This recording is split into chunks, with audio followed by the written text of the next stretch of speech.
se retrouve pour continuer notre lecture de Glow. On s'est encore arrêté à un moment épique la dernière fois. On avait fini d'ailleurs la première partie du tome 1. On va continuer notre aventure et on va voir ce qu'il se passe cette fois-ci. Deuxième partie, captive. Le diable peut citer les Écritures dans son intérêt. William Shakespeare, le marchand de Venise. Pour tous ceux qui ont raté les anciens épisodes, je vous invite à vous rendre sur ma chaîne YouTube Kilimias ASMR. Vous avez tout le récapitulatif des épisodes, vous avez absolument tous les replays des lives TikTok. Donc comme ça vous êtes sûr de ne rater aucune information importante concernant les histoires. À bord de la navette, au moment de quitter l'Empyrée, la navette tanqua quelques instants avant de se stabiliser. Habitué aux immenses espaces cultivables du vaisseau, Waverly avait du mal à respirer dans le véhicule exigu. Les sièges passagers étaient alignés le long de chaque paroi et les 130 filles étaient assises face à l'allée centrale, échangeant des regards craintifs quand elles n'avaient pas les yeux rivés sur les hublots. La pesanteur donnait la nausée à Waverly. Elle avait beau être attachée, elle ne sentait plus le poids de son corps et tâtait constamment le siège sous elle pour s'assurer qu'il n'avait pas disparu. Cela lui donnait l'impression bizarre de ne plus exister, d'avoir laissé son corps derrière elle et de flotter au-dessus de ses filles, terrorisées. Elle aurait dû écouter Seth. Elle aurait dû fuir. « Je suis encore en vie », se répéta-t-elle. Elle ne le savait que parce qu'elle pouvait toucher la jambe de Felicity à côté de la sienne.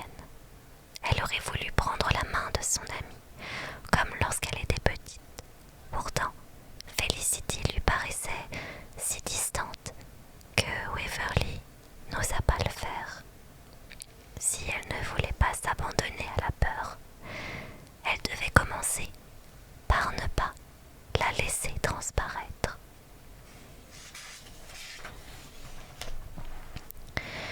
La femme rougeaude qui avait ouvert le feu flottait à l'avant de la cabine, emmaillotait dans un harnais fixé au mur, son arme plaquée contre la poitrine. Elle ne quittait pas les filles de ses petits yeux de fouine. Toutefois, elle paraissait exténuée et reniflait régulièrement. Merci beaucoup pour le cadeau. Waverly en aurait déduit qu'elle pleurait si un tel monstre avait été capable de sentiments. Elle donna un coup de coude à Felicity.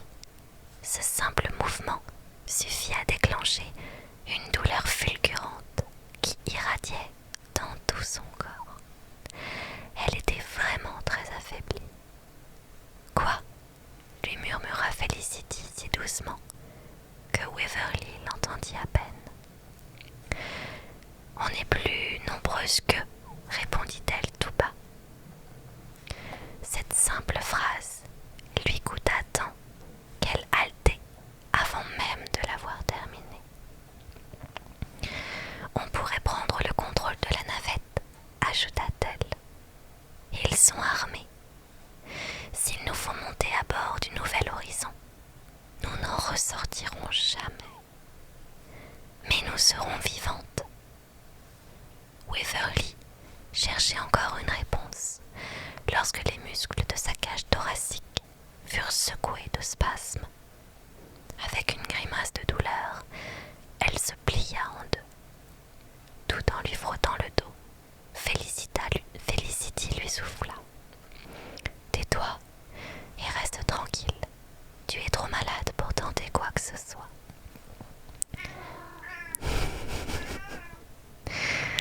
Ah, évidemment, Kitty qui arrive.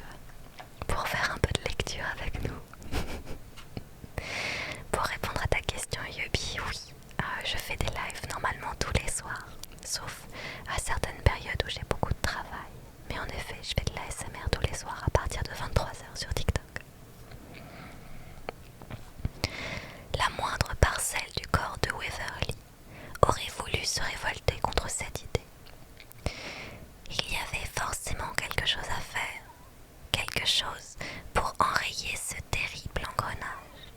Plus son désespoir croissait, plus ses forces la désertaient, plus son cœur s'emballait et plus son esprit s'embrouillait. Elle se laissa aller contre Félicity, qui passa un bras autour de ses épaules et se concentra sur le rythme régulier du cœur de son ami, dans l'espoir que le sien finirait par battre à l'unisson. La porte du cockpit coulissa. Les filles se ratatinèrent sur leur siège. Une femme dodue, la cinquantaine, aux cheveux gris, ramenés en chignon sur le dessus du crâne, pénétra dans la cabine. Elle avait de doux yeux gris et un sourire apaisant. Elle écarta les mains comme pour les désigner toutes. L'espace d'un instant, Waverly se demanda comment la femme pouvait tenir debout en apesanteur. Puis, elle remarqua qu'elle portait des bottes magnétiques. Alors que tout le monde semblait souffrir de l'absence de gravité, la femme était bien assurée sur ses pieds. Les filles, mon nom est Anne Mather et je suis ici pour vous aider. Vous avez été très secoués et je tiens à m'excuser de ce qui est arrivé. Vous excusez, s'exclama Samantha Stapleton. Vous avez tué des gens. Tué? Oh, mais non, rétorqua la femme. Elle souleva le menton de la jeune fille furibonde pour plonger ses yeux au fond des siens. Non, ma chère, reprit-elle. Je suis désolée de ce malentendu. Personne n'a trouvé la mort lors de notre mission de sauvetage. Certains ont été endormis grâce à nos tranquillisants. Cependant, je peux vous assurer qu'ils se réveilleront en parfaite santé. La plupart des filles se redressèrent, considérant avec espoir cette figure maternelle et rassurante. Ma mère va s'en sortir alors, hasarda Melissa Dickinson sous sa frange d'un chat interne. Je peux te garantir que oui. Melissa s'affala contre sa voisine, secouée par des sanglots de soulagement. Laura Martin leva un bras maigre, puis s'éclaircit la gorge. L'absurdité de la situation n'échappait pas à Waverly. Les filles se comportaient comme si elles étaient en classe et que cette femme était leur maîtresse. Elles étaient si secouées qu'elles se raccrochaient à tout semblant de normalité. Une mission de sauvetage? Pour nous sauver de quoi? Vous l'ignorez, lança la femme d'une voix dégoulinante de tendresse. Mais chérie, une défaillance technique a provoqué une explosion du SAS. Nous avons tenté de réparer les dégâts depuis l'extérieur, mais n'y parvenant pas, nous avons décidé de vous évacuer au plus vite. Waverly constata qu'une partie des filles gobait ce mensonge et faisait confiance à cette femme qui prétendait tout arranger. Heureusement, toutes n'étaient pas dupes. Samantha, qui bouillait de colère, semblait prête à lui sauter à la gorge.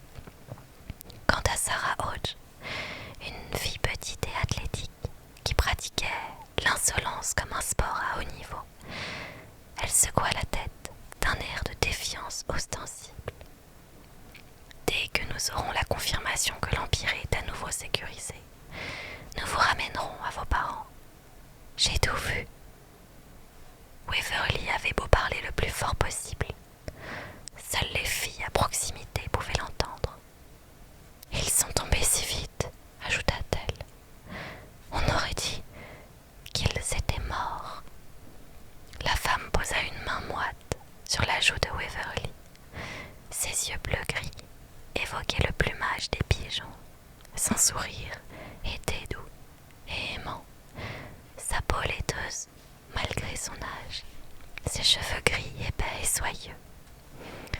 Waverly aurait voulu l'apprécier.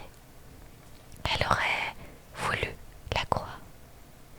Elle y serait sans doute parvenue si la femme ne s'était pas exprimée aussi calmement et avec une telle détermination. Ma chère, nous leur avons injecté une drogue puissante, aux effets immédiats. J'imagine ta frayeur en les voyant s'écrouler. Je peux t'assurer qu'ils iront bien, tant que l'Empirée pourra être réparé. Pourquoi leur avez-vous tiré dessus, dans ce cas? La question venait de Sarah.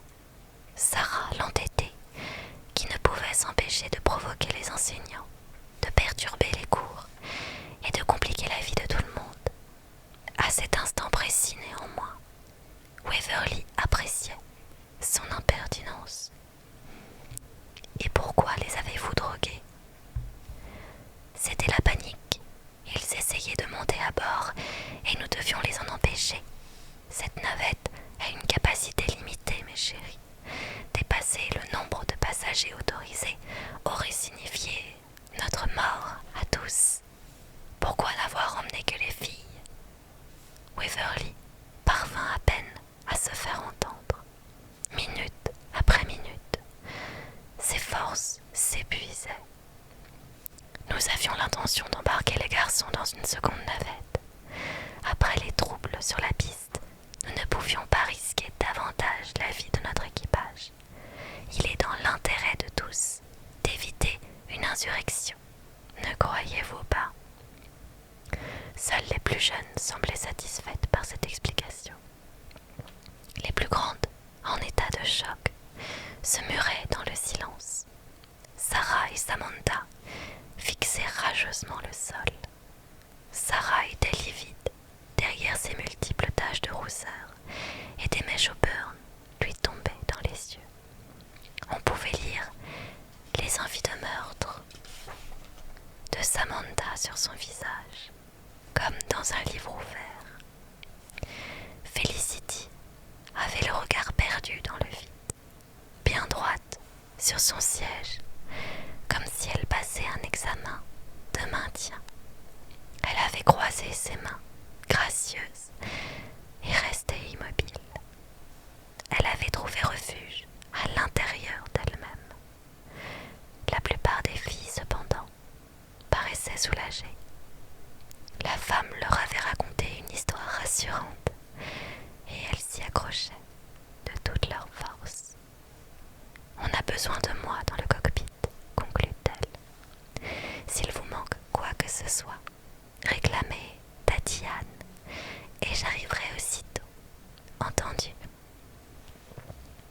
Dès que vous serez à bord du Nouvel Horizon, nous vous servirons un bon repas et des rafraîchissements. Vous serez en totale sécurité. Elle leur adressa un sourire si chaleureux que certaines y répondirent. Puis, elle tourna les talons et disparut dans le cockpit. Waverly comprit qu'elle devait renoncer à ses rêves de révolte. Renoncer à renverser l'équipage de la navette. Les paroles d'Anne Maté avaient agi à la façon d'un sortilège. Il n'y aurait pas de soulèvement. Les autres filles refuseraient d'y prendre part, tant elles souhaitaient croire à cette fable. La respiration de Waverly ralentissait. Appuyant son corps endolori contre celui de Felicity, elle finit par s'abandonner à la douleur et à la fatigue.